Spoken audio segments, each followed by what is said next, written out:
Beshi, malapit nang mapunit yung damit ko sa sobrang higpit ng pagkakakapit mo. Kasi pakiramdam ko may sumusunod sa atin eh. Ha? Wala yun. Hindi naman totoo yung mga multo eh. Diba? Puntod yan?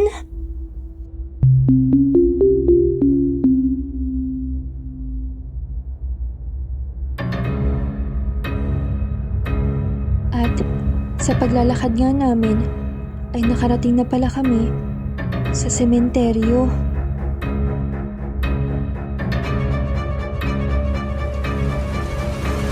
Ano? Nasa sementeryo tayo?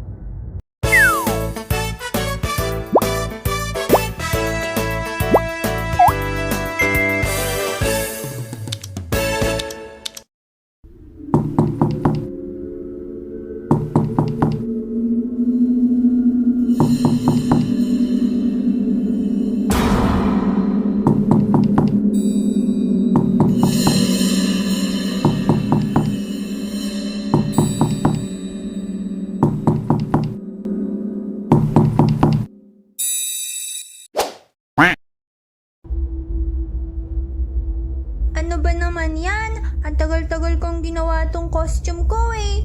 Di naman pala magbibigay yung mga kapitbahay ng candy. Una sa lahat, Happy Halloween muna mga beshi! Habang hindi pa binubuksan ng kapitbahay namin yung pinto para bigyan ako ng candy, kukwentuhan ko muna kayo ng nakakatakot. Gusto niyo ba yon? Siyempre, kaya nga kami nandito eh. Dalian mo na, Selly. Magkwento ka na. Ang dami mong hanash. Brain. Sige. Isang araw. 4 kami nun na magkakaibigan. Ako, si Toto, si Wendy, at si Ken. Pauwi na sana kami nun. Galing sa masarap daw na mamihan sa kabilang barangay. Naaalala ko nun, parang ang tahimik ko pa nga nun sa biyahe eh. Ewan ko ba, parang may kakaiba kasi akong nararamdaman sa paligid. Pero hindi ko pinapahalata sa mga kaibigan ko dahil masaya kami nun. Pero natapos yung tawanan namin nun nang biglang nagloko raw yung GPS na isa kong kaibigan. Bakit tayo huminto? Anong problema, Wendy? Kasi parang may mali eh. Ang sabi kasi dito, dapat nasa highway na tayo ngayon, ha? Nagtataka na kami nun kasi kung dapat nasa highway na kami, bakit nandun kami nun sa kalsada na maputik at nakapaligid ang mga creepy na mga puno? Ha? Sigurado ka ba, Wendy? Oo naman. Recalculating.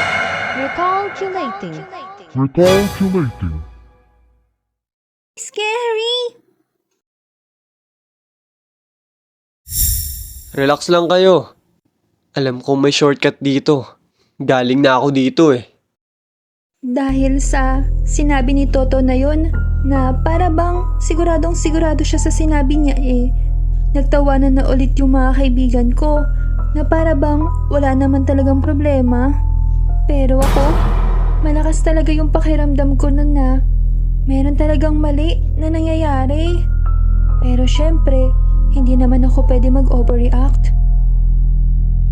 Habang patuloy kami sa paghahanap ng shortcut daw, napansin kong parang nagiging makipot na yung dinadaanan namin. Wala na talagang makita kundi puno at maputik na kalsada na lang. Kinikilabutan na nga ako nun eh. Tapos,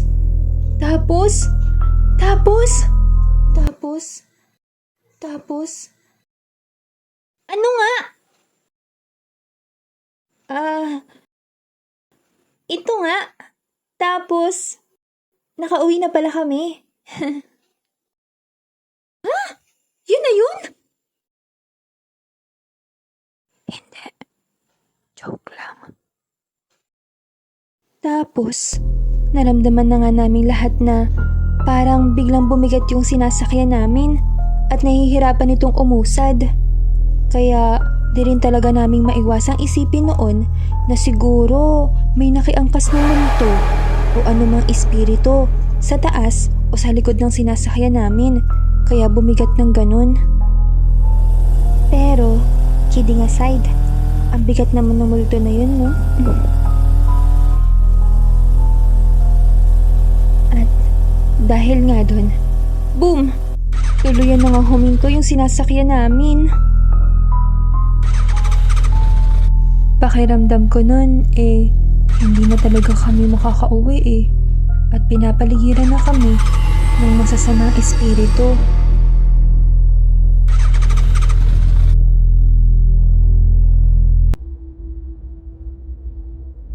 Toto, yung totoo, alam mo ba talaga kung nasaan na tayo? Umamin ka nga sa amin. Nasaan na ba tayo? Tanong yun ni Ken. Nakapansin-pansing, kanina pa din walang kibo. Kahit sa tropa namin ay siya ang tunay na pinakamaingay. Guys, wala na talaga. Dead na yung makina. Sira na to. Wala pang signal dito pati. Dahil sa sira na nga daw yung sinasakyan namin, ay napagdesisyon na naming magkakaibigan na bumaba muna at mag-ikot-ikot kahit sobra talagang nakakatakot na yung paligid para maghanap ng tulong at malaman kung nasaan na ba talaga kami. Ba't naman nila tayo iniwan? Dapat nga, ngayon tayo hindi maghiwa-hiwalay. Kaya nga, hayaan mo na nga. Basta, huwag tayong masyadong lalayo para hindi tayo maligaw.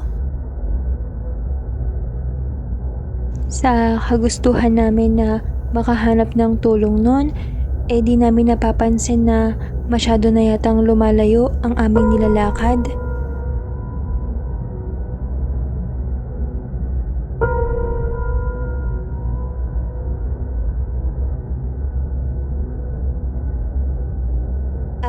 Beshi, malapit nang mapunit yung damit ko sa sobrang higpit ng pagkakakapit mo.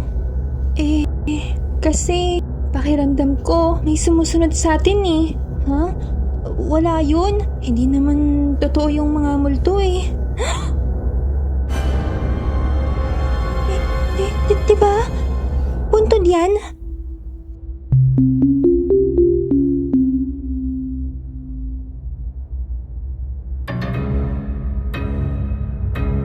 At sa paglalakad nga namin, ay nakarating na pala kami sa sementeryo.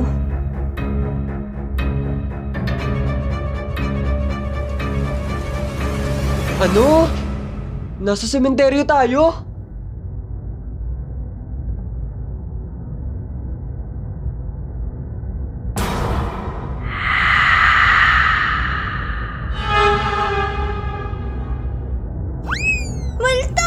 Wah!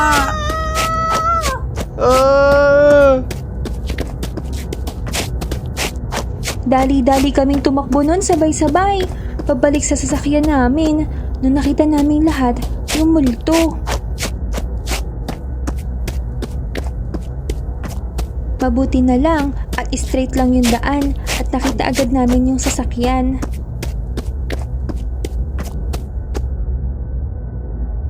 At nung nakasakay na kami, mabuti din at hindi rin kami nahirapang paandarin yung sasakyan at nakaalis kaming mabilis at matiwasay. Maya-maya rin ay nakarating na kami sa highway na familiar na sa aming lahat at nakauwi na kami sa wakas.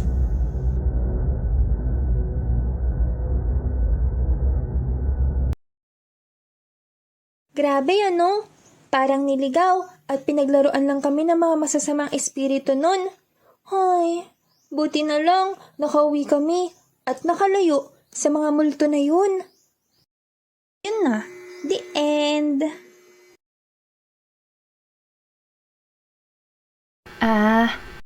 Brain.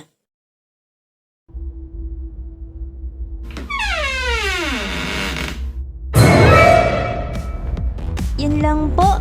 Thank you po sa panonood. Like and subscribe po mga beshi. At thank you rin po sa mga nakakulab po natin. Toto ng Kababalaghan, Ken Dugilio, at sa lahat po ng nasa Pasiklab community at sa mga kapwa po nating animators. Shoutout na po.